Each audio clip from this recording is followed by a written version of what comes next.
Nagtipon-tipon ang ilang mga magsasaka, mangingisda at kooperatiba mula sa iba't ibang bahagi ng rehiyon ng Bicol kasama ang iba't ibang ahensya ng pamahalaan sa isinagawang Agrisenso Plus activity ng Land Bank of the Philippines sa Cafuerte Sports Complex, Pili, Camarines Sur.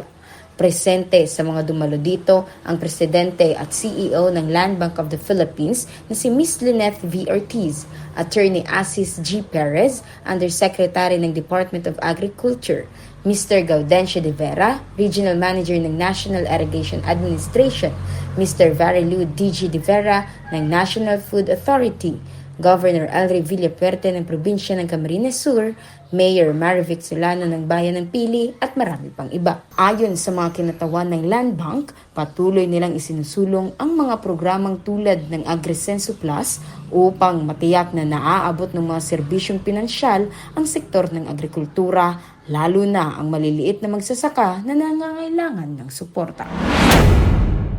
Since the time we launched this, it's been over a year. We have already lent 3.6 billion total, and we have reached thousands and thousands of farmers. Every time we go for Agrisenso launches, there are at least 1,000 to 1,200 farmers who attend.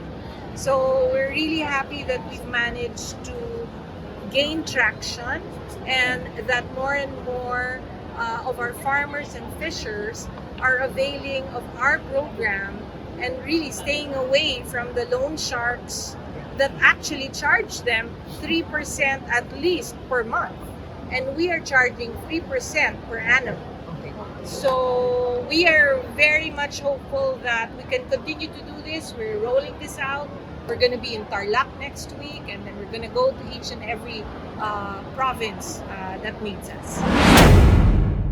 Layunin at isinusulong ng Agrisenso Plus na mapalakas ang kakayahan ng mga magsasaka sa pamamagitan ng pagbibigay ng sapat na kaalaman, modernong teknolohiya at akses sa mga serbisyong pinansyal, lalo na ang maliliit na magsasaka na nangangailangan ng suporta. Ibinahagi naman ng ilang dumalong magsasaka ang kanilang pasasalamat sa naturang programa dahil malaki umano ang naitutulong nito sa kanilang kaalaman at kakayahang mapaunlad ang kanilang ani at kita.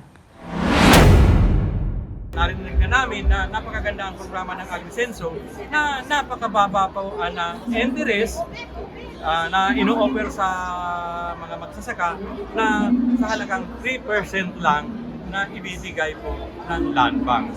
Kaya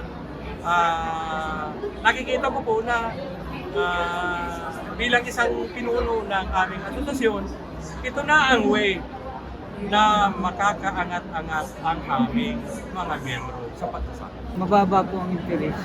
Maganda pong magserbisyo sa mga tao. Sa pamamagitan ng mga programang tulad ng Agrisenso Plus, patuloy na pinatitibay ng Land Bank ang suporta nito sa sektor ng agrikultura, isang mahalagang haligi sa ekonomiya ng bansa at sa kabuhayan ng milyong-milyong Pilipino. Jane de Guzman, BH TV News.